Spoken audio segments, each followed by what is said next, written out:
Let's do the lunch rush, brought to you by Fry the Coop with 9 Chicagoland locations and counting. We love Fry the Coop. So what do we got cooking for the lunch rush today? Adam is back at the shop. What's up, Adam? Hello, gentlemen. Hello. Well, we've got some injury issues for around the NFL. All right. Time to start updating those. Yeah, let's hear that. We might see Justin Fields sooner than anticipated. Yeah, so he popped up yesterday, right? Yeah, Russell Wilson. His calf is not Responding. doing well. He was doing some work on the side while Fields was working at practice today, and he's going to be a game-time decision, it seems like. Russell Wilson is. Watch Fields go down there and they beat the Falcons. Watch. Bears fans will be going. Well, I mean, the Justin Hive will be coming after us. Listen, he could have 200 yards rushing. That's a very real possibility. Yeah. Score 2-3 touchdowns via the legs. Yeah, that's a real possibility. But him for throwing for 300 yards. Probably not. Not against that secondary. Yeah, I wouldn't think. Come on now, Carm. I like their secondary. Yeah. All right, Adam. What's up? What else? else? Let's hope that calf's a little tight until week 2, because that's just what's getting to the 51% of the snaps that Justin Fields needs to take. Well, it's probably it's better for the Bears, right? Yeah. For sure. So let's rest that calf a week. It's a long season. Yeah. Russell, right. Better for the Bears. It's a good point. Long season. Okay. Yeah, so also more injury news for the Bengals. Jamar Chase has been listed as questionable for the game. He did not practice today. He's getting non-injury rest. T. Higgins listed as doubtful with a hamstring injury. He tweaked a hamstring and is listed as doubtful for the game on Sunday. Holy cow. Laying a big number with the Bengals all of a sudden doesn't look as promising, does it? That's interesting. Who do they have? They've got the Patriots. Patriots stink. That's why they're laying a big number. Yeah. All right, so Jamar's going to come down to the wire, and now doubtful for Higgins that's not good. Not good. Not good at all.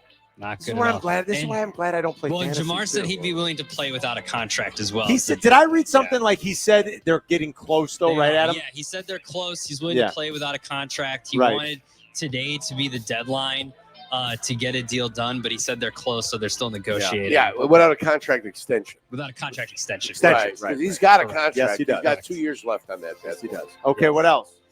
So I did the you can parlay on FanDuel, promo code Abdallah, FanDuel.com/Abdallah, ABDALLA. You can parlay the Jets to win the AFC and the Bears to win the NFC, and that gets you 143-1 odds. Nice. 143-1. Oh, you like that? Yeah. It'd be longer. The Bears are 15-1 to win the NFC. The Jets are 8-1 to win the AFC. I thought the Bears might be like 18 or 20. That's about right. 15-1. Okay. I mean, if I had to guess, just doing the multiplication on that, 815, boom, boom, boom, it'd be 120-1. It's a little bit longer than that. That's fine. That's about. That seems. Yeah, that's good money. I'll take that money. $143 to 1. Yeah. You kidding me? I'll take $14,300 on a $100 wager. Do it. Yeah. You should make that. You should bet. do I mean, it. if you believe it, you should make that. Do it. You should do it. Put the money where your mouth is. Let's Chew go. it, chew it, and do it. Chew Like it Blue Chew. and do Let's it. get Blue Chew money into it. Come on. That's right. I'm going to chew Put and do it. Put a Stoitsky on it. Win By some the way, money. guys, Israel just scored a goal against Belgium, 1-1 in the Nations League. Israel with the big goal. You're awesome. The Nations League. Oh, what else, Adam? I don't know. Nations League. Adam. Nations League. Nations League. Okay, Yeah, all right. It that's a is real the thing. final Friday before the first Bears game. So let's do one more. Let's do one more ranking list. Yeah, let's do it. Let's do one more ranking list. Pro Football Focus put out their updated 2024 NFL offensive line rankings. Well, what are we updating? Just based off the preseason? I Yeah, guess? they're updating the final depth charts, all that good stuff. All right, updated so this is PFF's O-line rankings going into 2024. Yes, I'm correct.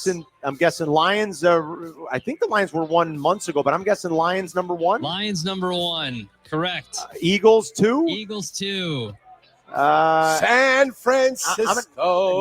No way. Outside of Trent Williams, they're not that good. And Feliciano's hurt to start the year. Dallas. I'm going to say Indy. Feliciano's hurt? It sucks for the Bulls.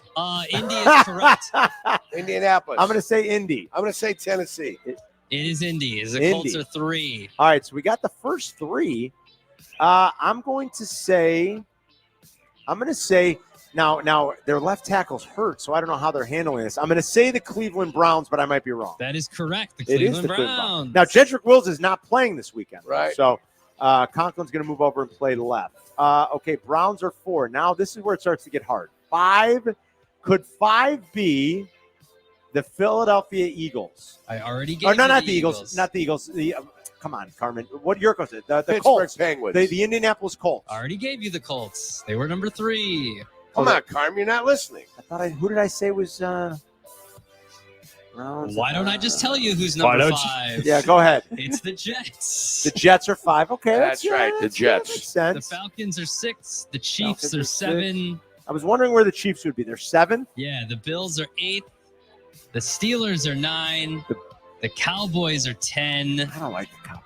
And the Chicago Bears 11. have the 11th ranked offensive line. Oh, Carmen. Have they done that? And so, where were they? Like 18th, I want to say, at the start of the season? Like At the start of the Around there, offseason? Yeah. They were like 18th.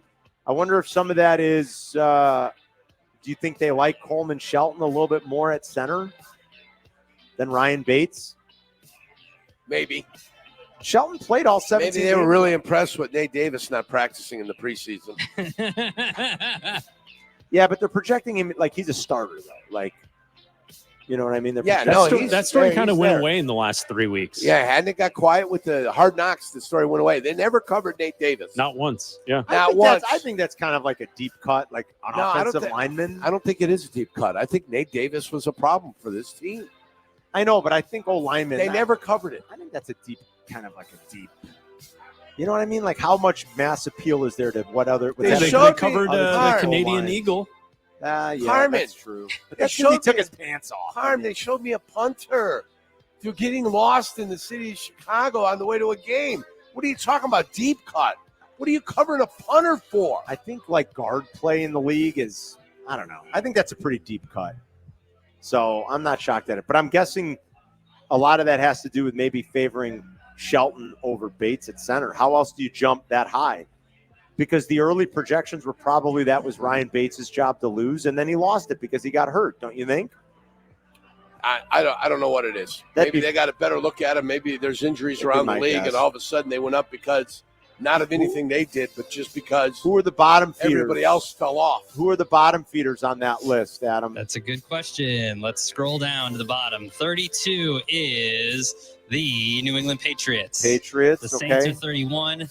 The Titans are 30. Titans are 30. So let's hope the Bears, feast a little bit on Sunday. Where are the Rams on there? That's a good question. Let's scroll. middle Let's of the pack? scroll. Let's scroll. 20th? Keep scrolling. Keep scrolling. 16th. 16th. All right. Yeah, All yeah. right, close. Yeah. All right. I love PFF rankings, so we Well, can do I'll, that. I'll give you one you won't like. Let's go Okay. from one nerd to the other nerd. We don't have time to play it, but I think Chris I and heard this. Oh, play it. No, don't have- absolutely play I it. literally just said we don't have time to We've play. run out of time on Literally today's just said we program. don't have Why? time to play it. Who says who? Because You guys of have all of your crosstalk. guessing. Because we're up against Waddle the and clock. Sylvie. We're all this stuff. You I will guys just have, explain it to you. 1 minute and 30 seconds left on the I will clock. explain it to you. The fine folks at FTN Fantasy, who are home to Aaron Schatz, who is the Yeah. godfather of DVOA, who Chris Yeah. and I talked to the other day. You can find the full interview on the Bleck and Abdallah YouTube page, youtube.com/@BleckandAbdallah, has the Bears only winning 7 games, Yeah, I saw you say finishing last in the division, behind the Minnesota Vikings. And not only that, they are the 26th ranked team in total DVOA. They have the 25th offense and the 29th ranked defense, Wow. according to DVOA. that. He put him. They took a beating at They DVOA. did. Yeah, so he explains it. There's 2 things to that. One, rookie quarterbacks in all of football history and Right. throughout their DVOA database, which goes back to, I believe, 78, Okay. they always perform poorly.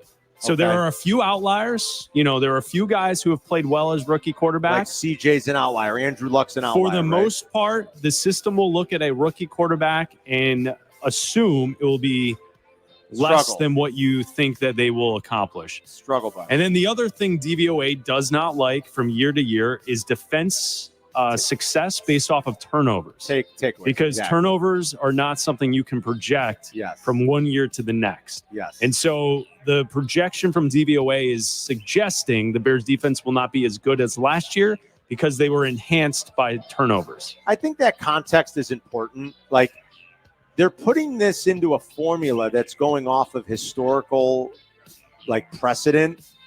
And as Chris said, there's a couple things that are going to knock the Bears down. It doesn't mean that they can't easily buck that trend and beat the projections of DVOA. Oh, no, he said he's higher on the Bears than the Than projection. his model is, right? He said he personally thinks Caleb Williams is going to be really good, but the model suggests that since he's a rookie quarterback, he will struggle. The model also doesn't believe in momentum. That's of course not. They played well at the end of the season, has nothing to do with this season. No, of course not. A mathematical model would never factor something like that into its calculus. So I think that's like an important distinction, you guys. You're right. Like, the model could say one thing, and I get it. Like, turnovers, we've said that forever. They are hard to predict.